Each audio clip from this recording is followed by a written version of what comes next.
A gente pode exaltar o nome do Senhor, porque Ele tem nos presenteado, e é bom demais entrar na presença do Senhor, é bom demais chorar na presença do Senhor, é bom demais, às vezes, perder os sentidos na presença do Senhor, porque aí Ele vem e nos renova. O Senhor Jesus, quando chegou, veio à terra, abriu mão da glória dele, Ele veio estabelecer o reino de Deus, que já habitava nele, e Ele veio reconectar o homem a Deus e estabelecer o reino. Quando Ele começa esse processo de estabelecer o reino, o homem se converte, Ele prega, o homem se converte.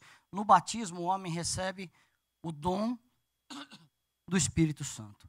Esse dom já é uma capacitação para que a gente possa testemunhar, para que a gente possa falar das grandezas do Senhor, já é um toque e um carimbo no nosso coração.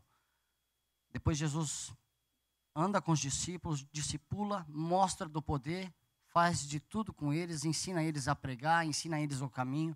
Jesus morre, ressurge, aparece aos discípulos, anda com eles novamente e fala: ficai em Jerusalém até que do alto sejais revestido do poder. E esse poder é o batismo com o Espírito Santo, é uma capacitação a mais que a igreja recebe, que o corpo recebe.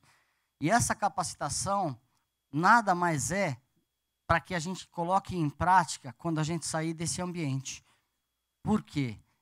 Quando nós estivermos na rua e nós já sentimos o toque do dom do Espírito e sentimos e já recebemos o batismo com o Espírito Santo de Deus, por onde nós passarmos, nós vamos ser reconhecidos pelos frutos do Espírito. Aquele que recebe o Espírito Santo de Deus, ele tem os frutos do Espírito.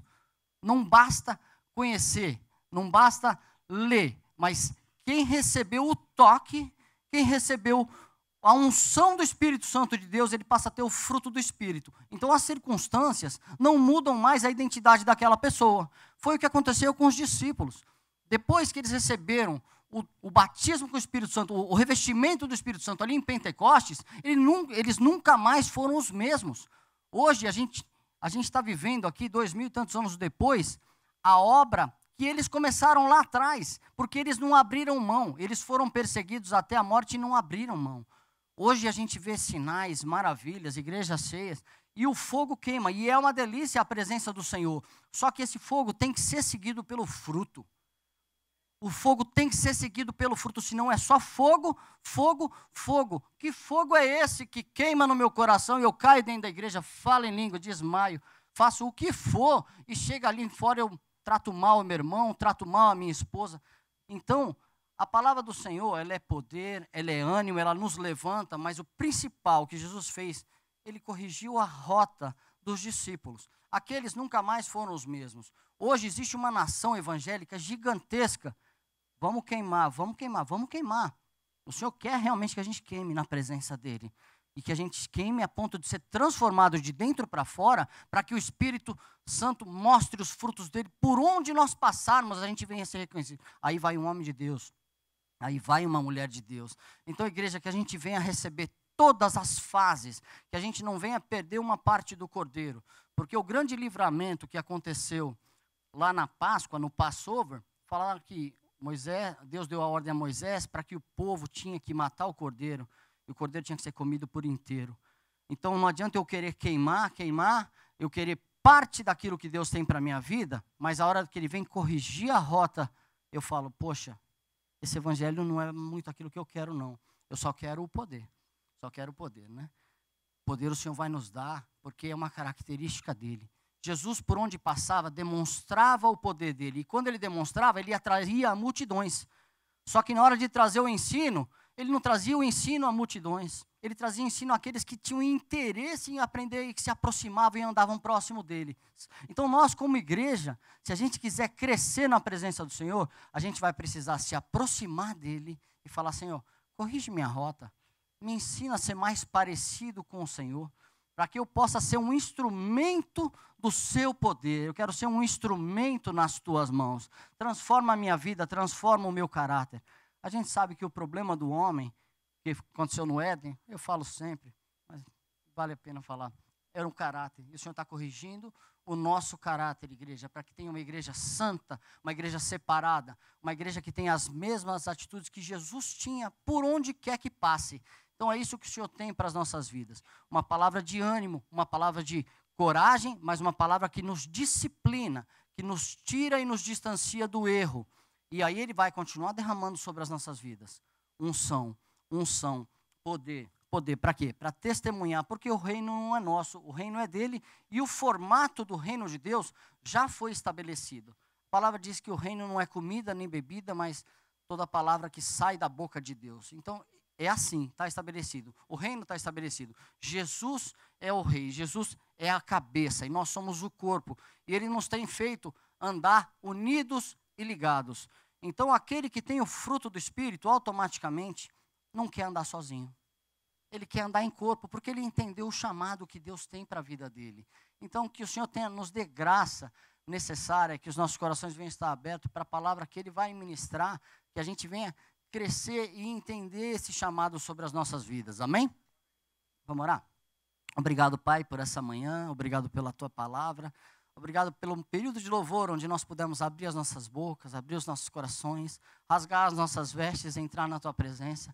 Agora eu clamo a Ti, que o Senhor venha ministrar os nossos corações. Nós somos um vaso de barro, para que a excelência venha a ser do Senhor. A gente precisa do Teu toque, Espírito Santo de Deus. Venha com poder sobre as nossas vidas, sobre os nossos corações. Prepare esse terreno, Pai, para que o Senhor venha a ser exaltado mais uma vez. Para que a Tua igreja venha se converter mais e mais ao Senhor, ao Seu chamado e ao Seu propósito. Obrigado por tudo, meu Pai, em nome de Jesus. Amém? Queridos, nós temos um boletim, nós temos uma palavra a ser ministrada aí, e o tema desse boletim, vamos ler juntos? Ou só vocês?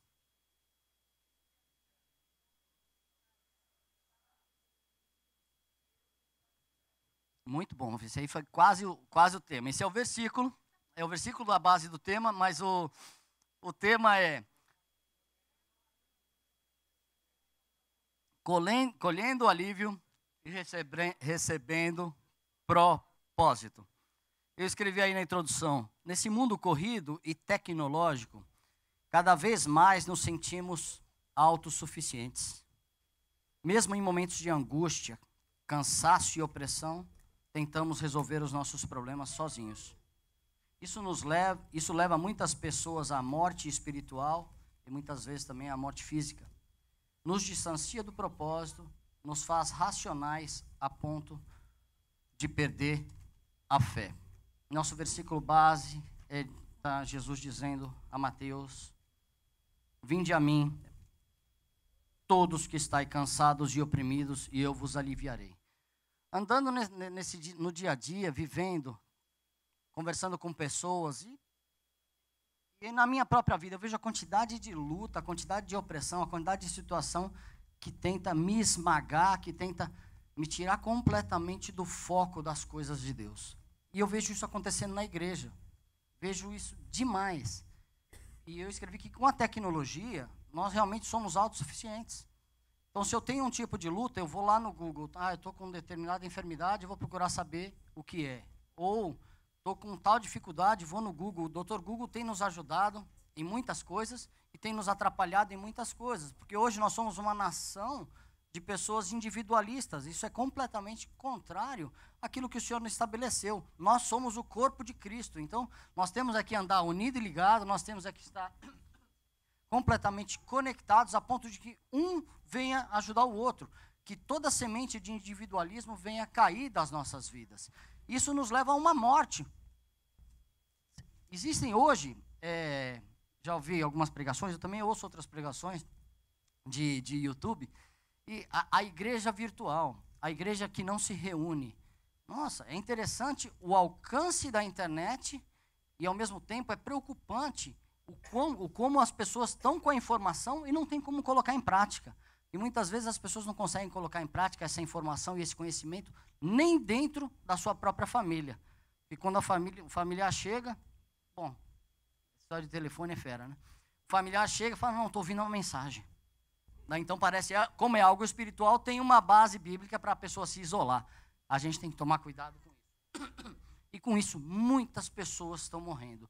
Muitas pessoas estão morrendo espiritualmente, estão longe, completamente longe do propósito que Deus tem para a vida delas. E então, isso foi o que Deus colocou no meu coração, que a gente falou: vinde a mim, vinde a mim. Eu quero voltar à essência, quero voltar à raiz. Esse vinde a mim é interessante, alguns estudiosos dizem que possivelmente foi o vinde a mim que Jesus disse a Mateus, porque só está reportado isso no Evangelho de Mateus. Vinde a mim, vós que estáis cansados e sobrecarregados, e eu vou aliviar a sua vida, né?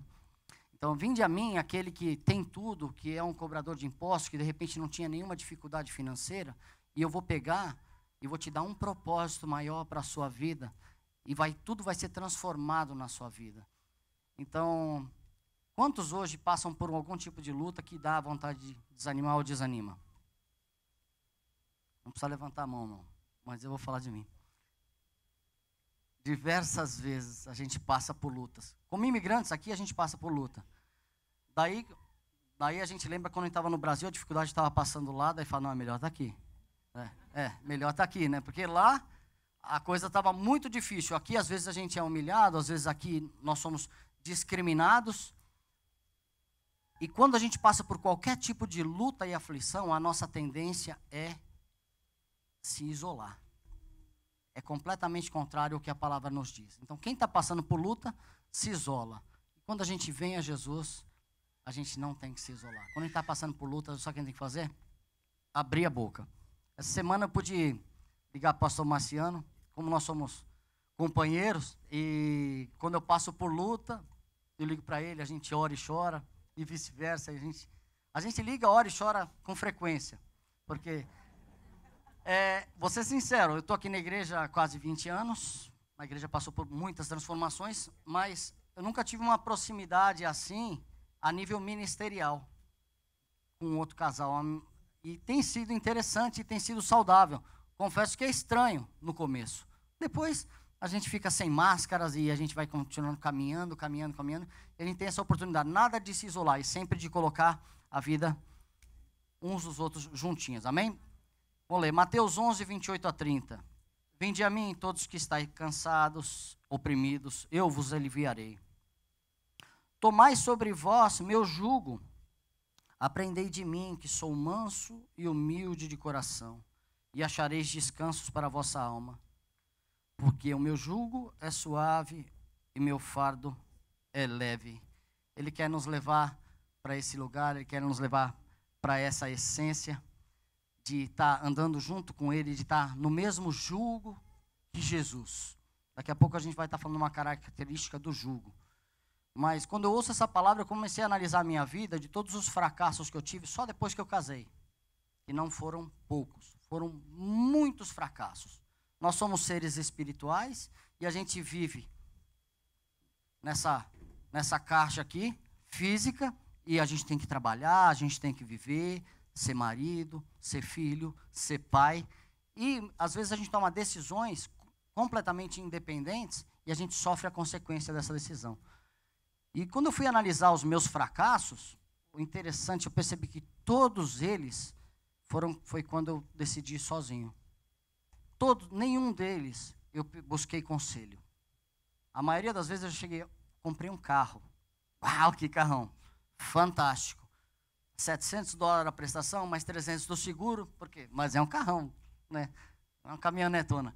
Independência, falta de buscar conselho, falta de buscar quem tem mais experiência na área. Aluguei uma casa. Que casão. E para pagar, né? Existe uma regra aqui no real estate nos Estados Unidos, que quando eles fazem a análise da nossa vida para alugar uma casa, a gente tem que ganhar pelo menos 3 vezes o valor do aluguel. Mais ou menos isso, né, Simone? Então, a gente toma dezenas, eu trouxe 2 exemplos de decisões em área financeira, mas tem diversas outras decisões que eu tomei e que tive fracasso porque não busquei conselho, porque andei sozinho. E depois, quando alguém veio me exortar, depois que eu colhi o fruto do meu fracasso, e alguém falou, poxa, você deveria ter buscado ajuda, a minha posição foi assim, vou sair da igreja. Estou falando de mim, tá? Falando do Márcio. O que esse cara tem que se meter na minha vida? A gente não tem que se meter na vida de ninguém, mas a gente precisa cobrir a vida do outro. Por isso o andar junto, amém? Então se alguém está querendo te ajudar, tenha graça com essa pessoa. Tenha graça com essa pessoa, porque ele pode ser a mão de Deus na sua vida. Deus é Espírito, Deus age nas nossas vidas, mas Deus usa o corpo, Deus usa a palavra, e Deus usa uma terceira coisa que é circunstâncias. Essa é a pior, mas quando chega nesse ponto, nós já estamos quebrantadinhos, daí pode ser quem for, daí você fala assim, faz o que você quiser da minha vida, me aconselha, me dirige, paga minhas contas, faz o que você quiser, agora eu deixo você fazer o que você quiser. Se falar para ir para a direita, eu vou, se falar para ir para... As circunstâncias, elas nos esmagam, mas o andar junto nos protege, buscar conselho nos protege. Outra característica interessante é que quando a gente está oprimido, a gente fica completamente cego.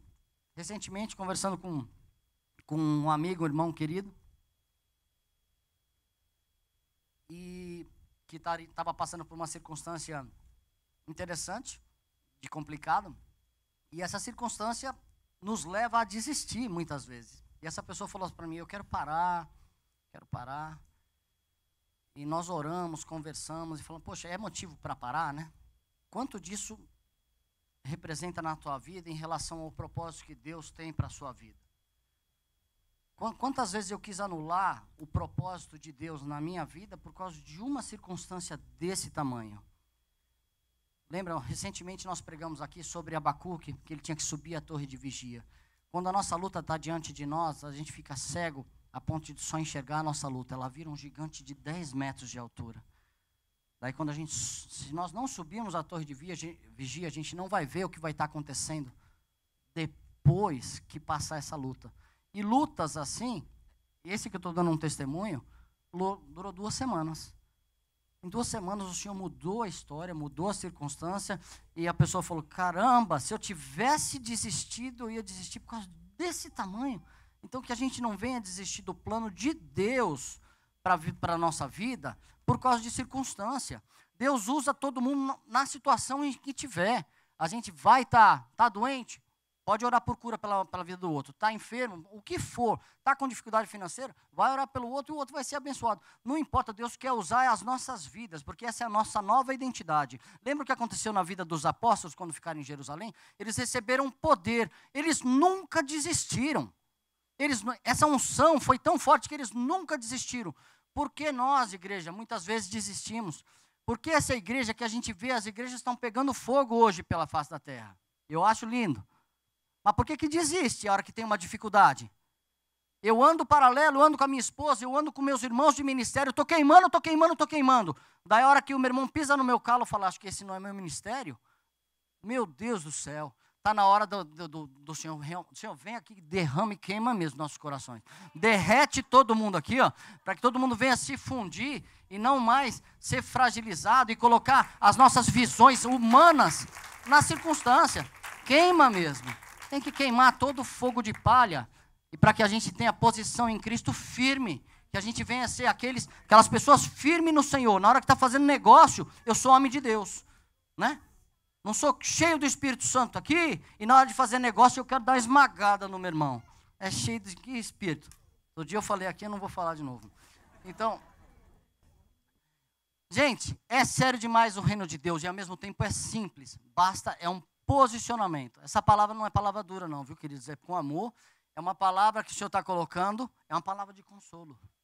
Essa é uma palavra de consolo. Mas que toda a cegueira venha cair por terra e a gente venha enxergar que existe um plano de Deus nas nossas vidas e nós vamos caminhar na direção desse plano, não importa o que a gente esteja acontecendo, o que esteja acontecendo nas nossas vidas. Nós vamos caminhar e o Senhor vai pôr colírio nos nossos olhos, vai mostrar que tem solução para as nossas vidas. Amém? Aqui embaixo diz assim, o que quer, aí no boletim está errado, mas o que quer dizer o vinde a mim de Jesus. Mateus 11, 28. Vinde a mim todos que estáis cansados e oprimidos, e eu vos aliviarei. Escreve aí.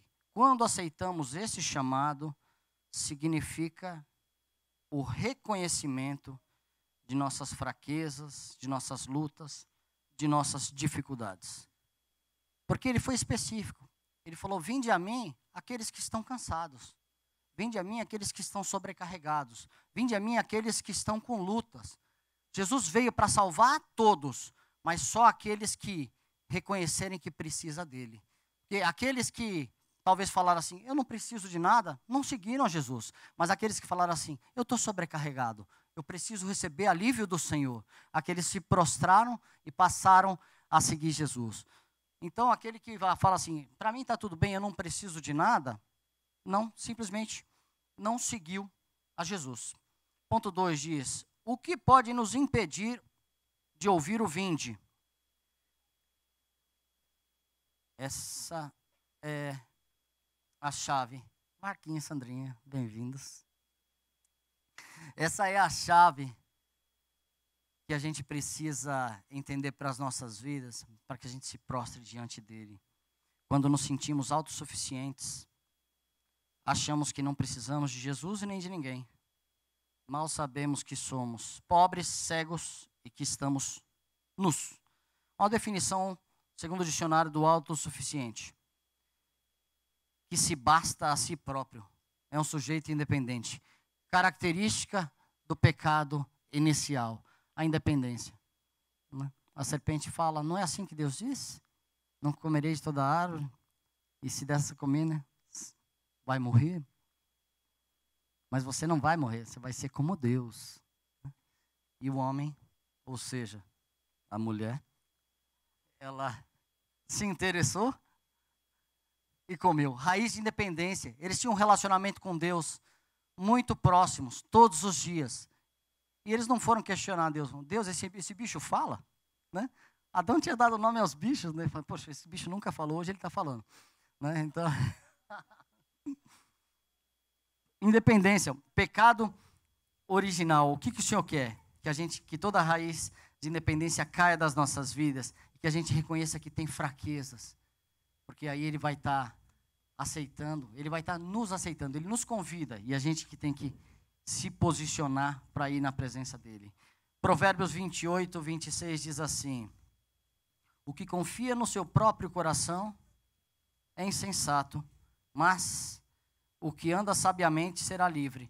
Nosso coração nos traz laços, nos traz problemas, nos traz circunstâncias. E quando a gente tem um companheiro para abrir o coração e falar o que você acha disso, nós podemos ser livres, porque ele vem com o filtro da palavra e livra as nossas vidas. Mas que toda a autossuficiência e toda a independência venha cair por terra da nossa vida espiritual em nome de Jesus. Se a gente quiser prosperar em todas as áreas, a gente precisa abrir mão de toda independência, toda a autossuficiência, porque o autossuficiente não precisa de ninguém.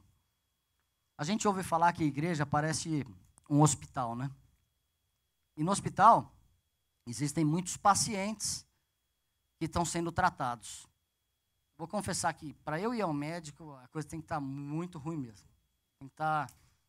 Tem alguns probleminhas, a gente vai ficando mais maduro, alguns problemas do nosso corpo vai aparecendo, uma dor aqui, uma dor ali, a gente aprende a conviver com a dor e o Tylenol, e a gente vai sobrevivendo. Mas o dia que não dá para andar, a gente vai parar no hospital.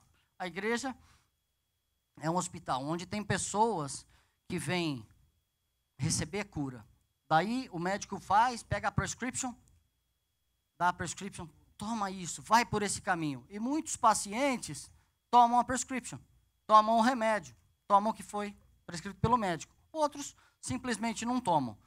Só que na igreja também tem muitos visitantes que vão ao hospital visitar outras pessoas que estão enfermas e falar, deixa eu ver como esse médico trata os pacientes que estão lá dentro.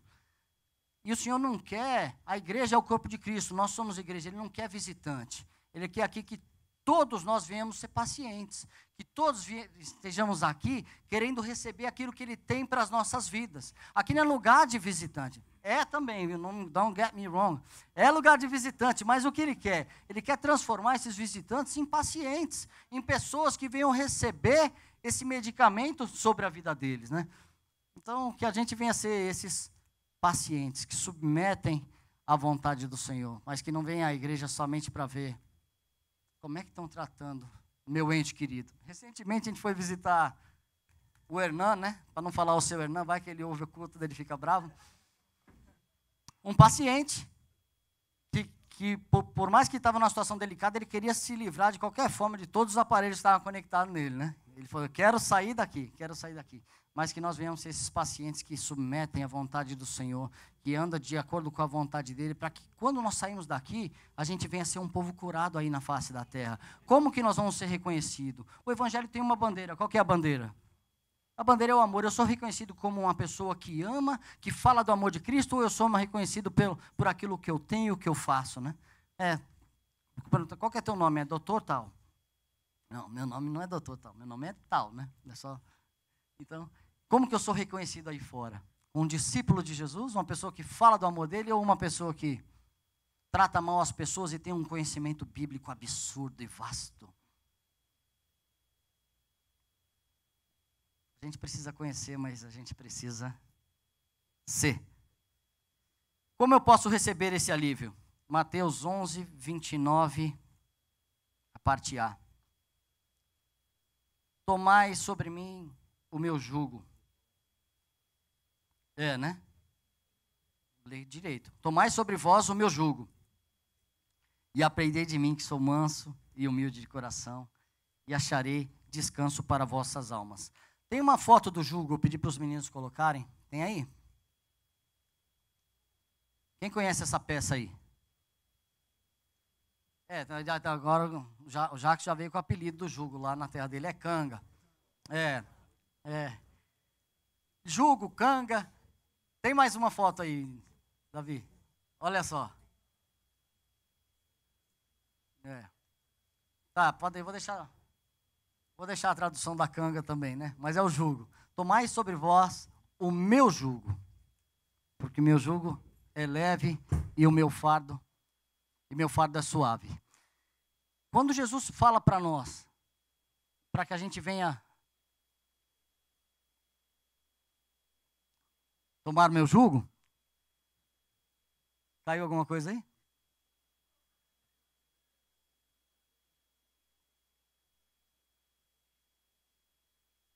Tá tudo bem lá atrás, gente, não se preocupa não, viu? Alguém deu uma rasteira no outro. Eles já estão tratando, já tem reconciliadores ali, pessoas capacitadas para isso. Quando Jesus fala para a gente tomar o jugo, a Bíblia nos ensina demais por parábolas, por metáforas, por coisas que a gente possa entender. E eu acho interessante. Põe de novo a foto só do jugo.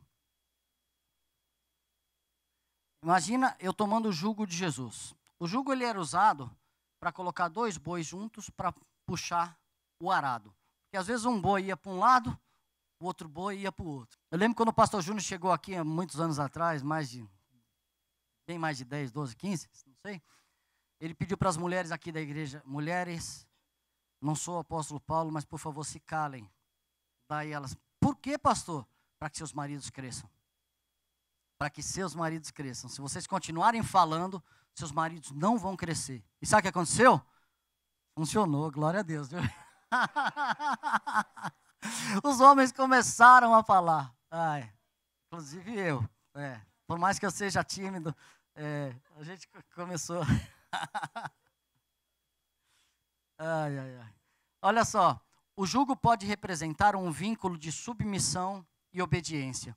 Então, quando colocava o jugo no boi, era que o boi tinha um caminho a traçar e que os dois viessem fazer a força juntos. Quando estou no jogo do Jesus, a gente vai estar fazendo força, ele vai estar junto comigo. Eu vou estar caminhando, ele vai estar junto comigo. As coisas ficam mais leves. Agora, quando eu sigo o jugo do meu passado, as coisas ficam pesadas, porque as circunstâncias, esse mundo coloca um jugo pesado sobre as nossas vidas.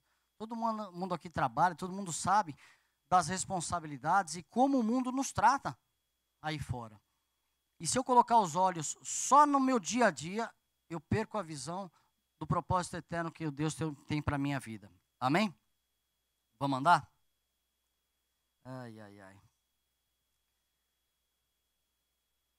O remédio. Não. Pulei. Ele me faz corpo de Cristo, minhas lutas não são só minhas, e minhas alegrias também são compartilhadas. A gente fala muito de vida com vida. Quando eu estou com esse jugo, as minhas lutas não são só minhas, mas também as minhas alegrias são compartilhadas. Começo a caminhar em posição do propósito eterno de Deus, de ser semelhantes a Jesus. Não tem como andarmos só. Quem tenta fazer tudo sozinho acaba cansado, sobrecarregado e desiste. Abre a boca. Se eu tentar fazer tudo no meu casamento, eu desisto. Se eu tentar fazer tudo na minha empresa, eu desisto. Se eu tentar fazer tudo na igreja, eu desisto. É hora de abrir a boca. É hora de compartilhar todo o seu peso, começando a compartilhar com Jesus. Em Gálatas 6:2 diz: levai as cargas uns dos outros, e assim cumprireis a lei de Cristo. Eu escrevi também que esse princípio já me livrou de muitos problemas, levando a carga uns dos outros. Porque quando a gente está cego no meio da tribulação, a hora que eu abro o coração com a Aninha, falo, Aninha, estou com uma luta assim. Daí ela pega e ministra para mim, eu é que sei os pensamentos que tenho a vosso respeito, diz o Senhor. Pensamentos de paz e não de mal, para dar o fim que desejais. Né? Então, quando a gente abre a boca, não existe super-homem no reino. Existiu um, Jesus Cristo de Nazaré. Ele foi, mas mesmo assim ele padeceu para que nós fôssemos reconectados. Mas, quando a gente abre a boca, vem uma palavra de consolo. Não se feche, porque o outro que não está envolvido emocionalmente na sua circunstância, vai poder te mostrar, falar, existe um caminho sobre modo excelente, e esse caminho é o caminho da oração, é o caminho do arrependimento, e você vai passar a enxergar com os olhos do seu irmão. Mas, o que anda só, sofre o dano. Amém? Estão entendendo alguma coisa? O remédio, 4.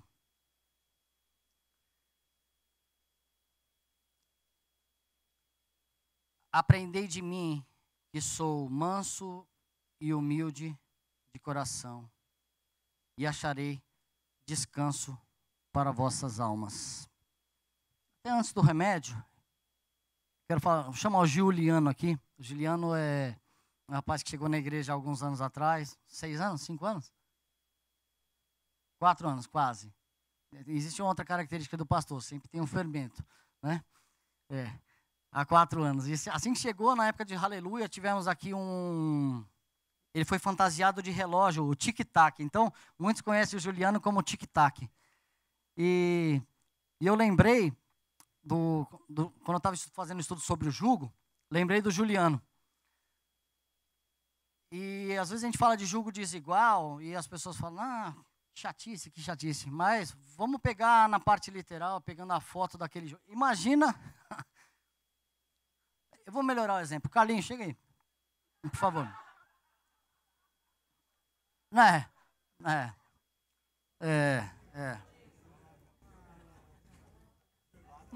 Não, eu estava pensando, eu falei, vou chamar um irmão baixinho. Eu falei, não, isso aí pode parecer bullying. Daí eu chamei o Juliano.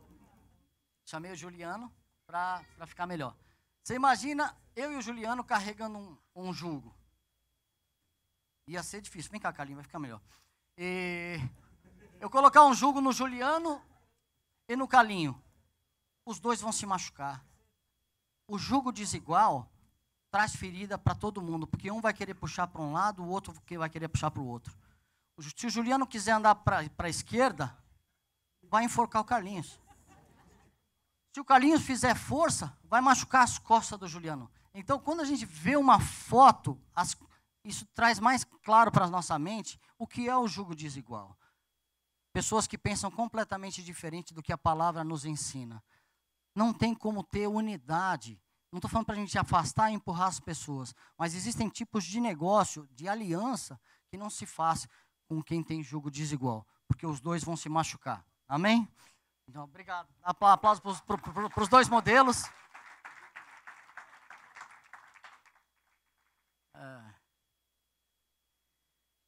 Quando Jesus diz assim, aprendei de mim, ele falou assim, aprendei de mim porque eu já passei por todo tipo de luta. Eu fui Deus, abri mão da minha glória, mas vim aqui como homem, passei por todo tipo de luta, e nenhuma dessas lutas me tirou o propósito para qual eu fui estabelecido de vir aqui na terra. Ele veio estabelecido, ele veio com o propósito de nos reconectar a ele, e ele cumpriu esse propósito. Então nós que já recebemos o dom do Espírito, o batismo com o Espírito, a capacitação, as lutas não podem nos paralisar. Não pode nos paralisar de nós cumprirmos o propósito. E nós sabemos qual que é o propósito que Deus tem para as nossas vidas? Jesus fala assim, vou te ensinar a amar incondicionalmente. O meu ágape vai passar a fluir da sua vida. O meu ágape vai passar ser uma característica sua. Por onde você passar, você vai amar as pessoas. Quando você vê um mendigo sentado, você não vai falar, poxa, é um cara preguiçoso. Não, é um cara que está precisando de ajuda. Quando você vê o irmão passando necessidade, é problema dele. Nós já cansamos de avisar ele está nesse lugar. Não, vamos ajudá-lo a suprir a necessidade e vamos corrigir a rota que o levou para aquele caminho. Esse é o amor incondicional do Senhor sobre as nossas vidas. E aí nós vamos encontrar descanso para as nossas almas. Quando a gente encontra que a gente tem um propósito. Jesus tinha certeza, e ele sabia que tudo que ele padecia aqui na terra não se comparava com a glória de tudo aquilo que ia acontecer depois que ele morresse e fosse ressurreto.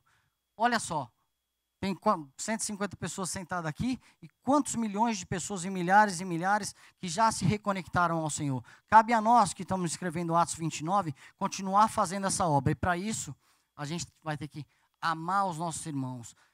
Quando eu entendo esse propósito de Jesus na minha vida, o meu problema fica desse tamanho. Eu posso estar morrendo, eu ainda tenho um propósito.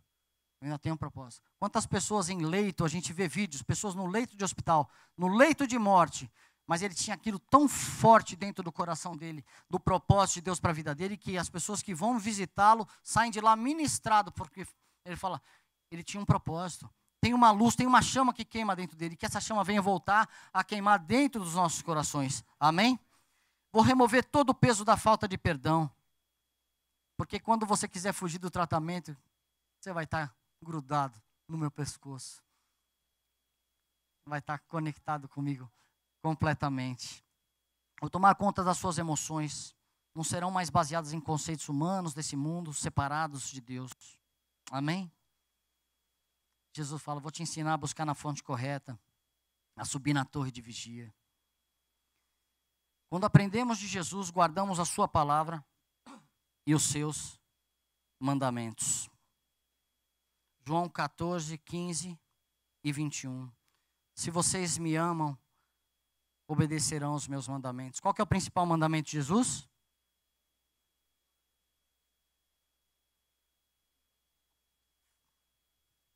E qual que é o propósito de Deus para o homem?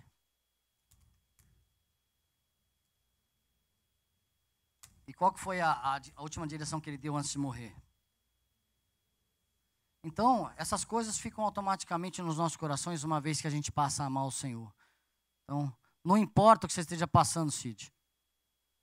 Fazer discípulo. Porque aí você vai estar amando o Senhor sobre todas as coisas. Não importa, Cleidinho. Você é um discipulador em potencial. Porque a semente do Evangelho do Reino está dentro do seu coração. E o Senhor já nos deu tudo isso para que a gente seja esse instrumento. Nada mais vai nos paralisar. Em nome de Jesus. Não importa a luta que você esteja passando, Rafael. Você é uma potência na mão do Senhor. Um dia Ele te ungiu, um dia Ele te capacitou. Ele morreu por você. E o que Ele quer é que ninguém mais fique paralisado no reino de Deus. Não importa, Júnior Trindade. Não importa. Não importa, André. Não importa, Orlando. Nós somos um potencial na mão do Senhor. Não importa, Márcio. Eu falo isso para mim, eu ministro minha alma todo dia. Essa palavra ministra a minha alma. Para que eu não paralise, para que a minha luta secular não tire o foco do propósito que Deus colocou na minha vida. Gente, em nome de Jesus, que nós não fiquemos mais paralisados, que a gente venha ser a boca de Deus por onde nós passarmos. Amém? Ai, ai. Quem tem os meus mandamentos, eu já li, e lhes obedece, esse é o que me ama. Aquele que me ama será amado de meu Pai. E eu também o amarei e me revelarei a Ele. Se eu amo o Senhor, eu recebo revelação. Se eu recebo revelação, eu recebo propósito. Cada pessoa que pega o microfone, que começa a falar alguma coisa em relação ao Evangelho, ele tem um nível de revelação ou uma área específica que trata. Então, todas as vezes que eu vejo o pastor Marciano ministrando, ele vai estar ministrando, vai trazer a palavra de Deus, vai trazer o contexto do versículo que ele está lendo, e ele vai estar falando, Márcio, ore, busque a presença do Senhor. Essa é a revelação que o Senhor colocou forte no coração dele para que ele ministre. O Senhor colocou forte no meu coração. Leve a igreja a ser. Isso não quer dizer que isso não esteja no coração dele e que a oração não esteja na minha. Mas leve a igreja a ser. Eu leio a palavra eu procuro extrair a aplicação prática para o corpo de Cristo, da melhor forma para que a igreja seja corpo de Cristo por onde ela estiver. Então que a gente venha extrair o máximo da palavra de Deus, para que a gente venha ser instrumento, e tirar o foco do nosso umbigo, e falar, Senhor, resolve meu problema. Não, Senhor, me faça um solucionador de problema na vida dos meus irmãos, e automaticamente as outras coisas vão acontecer na minha vida. Isso me dá um propósito, esse é o propósito da minha vida. Eu entendi o propósito da minha vida. Falar com os irmãos, falar com a igreja, para que a igreja seja corpo de Cristo. Esse é o propósito. Então nada vai me tirar do propósito. Isso é igual ao meu nome, está gravado no meu coração. O Senhor me resgatou para eu caminhar nessa direção, para que a igreja venha crescer. Qual que é o propósito que Deus deu para você? Qual a certeza do propósito que você tem, Zilma? Qual que é o propósito?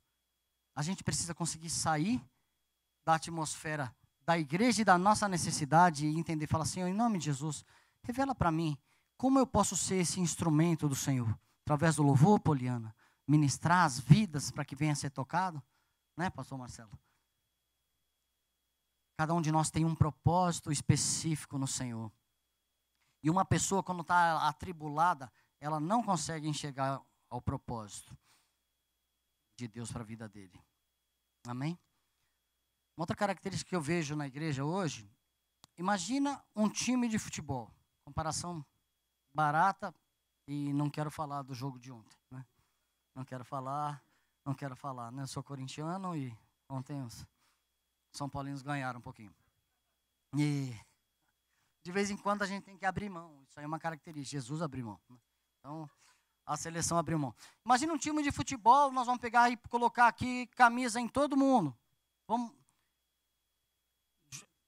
Coloquei uniforme de 2 cores, cada um para um lado. As pessoas entram em campo, chutam a bola para qualquer lado, chuta a bola longe do gol, chuta a bola na lateral. Por quê? Não sabe jogar futebol. E não entendeu o propósito porque está dentro de campo. Hoje a gente tem na igreja um amor, viu, queridos? Pessoas que não sabem o que estão fazendo aqui. Não sabem o que estão fazendo aqui. Colocou o uniforme do crente, eu sou crente. Não conhece a Bíblia, não se interessa em conhecer e não sabe para onde está indo. Quando tiver uma luta, vai sair da igreja. Vai sair da igreja. Precisa de um técnico, né, o coach.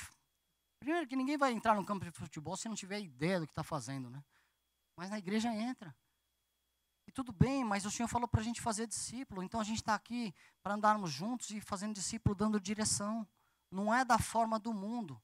Não é da forma do mundo. Então, queridos, em nome de Jesus, vamos orar para que cada um de nós tenha claro qual que é o propósito de Deus para a nossa vida.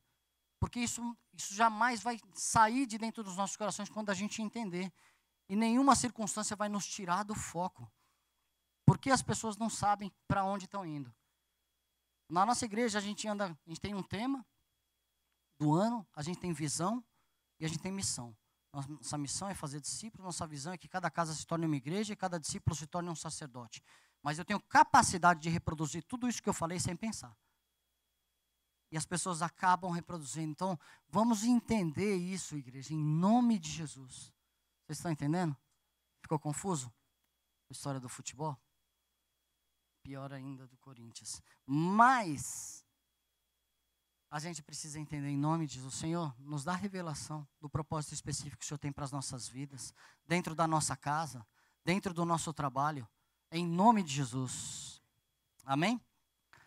Romanos 8, 29 e 30, vou ajudar um pouco vocês. Pois aqueles que de antemão conheceu, também os predestinou para serem conformes à imagem de seu Filho, a fim de que ele seja o primogênito de muitos irmãos. Ou seja, a recuperação completa do caráter de Cristo através das nossas vidas. A gente fala muito sobre isso. E os predestinou também, e aos que predestinou também os chamou, e aos que chamou também justificou, e aos que justificou também glorificou. Então, ou seja, a mesma função que Jesus teve, nós temos, de levar pessoas a Deus, de ser parte desse religar, e nós somos o corpo de Cristo. Amém? Estamos caminhando para fechar a palavra. O pessoal do louvor pode vir para cá. Em Lucas 19, de 2 a 10, conta a história de Zaqueu.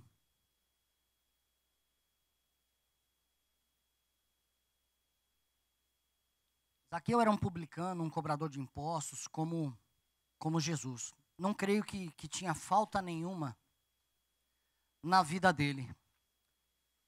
Mas chegou um dia na vida do Zaqueu que houve uma mudança. Ele chegou e falou assim: Jesus vai passar? Eu quero ver quem é esse Jesus. Ou seja, ele tinha tudo suprido na vida dele, mas faltava alguma coisa, existia um buraco, existia um vazio. E quando ele se propôs e se dispôs a buscar a presença de Deus, a buscar a Jesus, houve salvação. Houve salvação na casa dele. Ele subiu na árvore, ele era de pequena estatura, mas ele falou assim: eu vou me esforçar, eu vou subir, eu vou buscar o Senhor. Eu creio que ele nem sabia que Jesus era Senhor ainda, mas ele ouviu falar, mas existia um vazio dentro do coração dele. E quando ele teve esse encontro com o Senhor falou: Zaqueu, desce, vem encontrar comigo. Ele desceu e repentinamente ele falou: olha, a quem eu defraudei eu quero restituir. A quem eu fiz mal eu quero restituir. Houve um arrependimento instantâneo de Zaqueu assim que ele teve esse encontro com o Senhor. Existe um vazio no nosso coração. Existe que só o Senhor pode encher. E uma vez que a gente conhece o Senhor, as lutas tentam nos afastar da presença dEle. Daí você fala: poxa, se o vinde de Jesus foi para Mateus no período de conversão, por que está falando para mim agora? Porque existe a necessidade de nós reconhecermos as nossas fraquezas. Ele quer entrar nesse lugar. Ele quer tratar das nossas vidas. Ele quer tirar esse peso, Ele quer tirar essa tristeza, Ele quer que a gente ande com Ele lado a lado, porque daí a gente vai entender que o propósito das coisas dEle são muito superiores e isso nos dá um motivo de caminhar. Confesso que muitas vezes eu estou cansado. Daí quando eu lembro do propósito de Deus, de tudo aquilo que Ele tem feito, isso me dá um ânimo, isso me coloca de pé. O Espírito Santo treme dentro de mim. E Ele começa a fazer queimar a obra que Ele colocou para ser feita através das nossas mãos. Me dá esse senso. Mas eu estou sempre indo a Ele, reconhecendo as minhas fraquezas. E trocando com Ele, tirando o meu jugo, entrando no jugo dEle. Com isso eu vou derrubando toda e qualquer independência de Deus e dos homens. Eu já ouvi frases que dizem assim: sou eu e Deus. Eu busco Deus em casa. Lindo, a gente deve buscar Deus em casa. Mas aquele que busca Deus em casa e recebe revelação de Deus, automaticamente vai buscar o corpo. Porque Ele não fez um corpo de Cristo mutilado, sem um braço, sem a perna. Ele fez um corpo completo. Então aquele que busca Deus em casa e encontra, automaticamente busca os irmãos. Faz o caminho da reconciliação. Existem vários ministérios, mas tem um ministério que está dentro de todos nós, corpo de Cristo. É o ministério da reconciliação. Todos nós somos esse instrumento dele, por onde nós passarmos, o que nós estivermos fazendo, esse ministério existe dentro de nós. E nós podemos atuar o tempo todo. Nós devemos atuar o tempo todo. E ele está falando assim: vinde a mim. Vinde a mim. Vinde a mim, derruba a independência, reconheça as suas dificuldades, para que eu coloque o meu jugo sobre o seu pescoço e te mostre o propósito que Deus tem para a sua vida. Que você seja um pescador de homens, que você seja uma pessoa que fale do amor de Cristo ao necessitado. Esses somos todos nós, amém, igreja? Jesus nos diz: vinde a mim, vós que estáis cansados e sobrecarregados, e eu vos aliviarei. Sem o alívio de Deus, não conseguiremos enxergar o propósito dele para a nossa vida. Precisamos somente reconhecer as nossas fraquezas e apresentar a Ele. Vinde a mim, que a gente venha reconhecer as nossas fraquezas.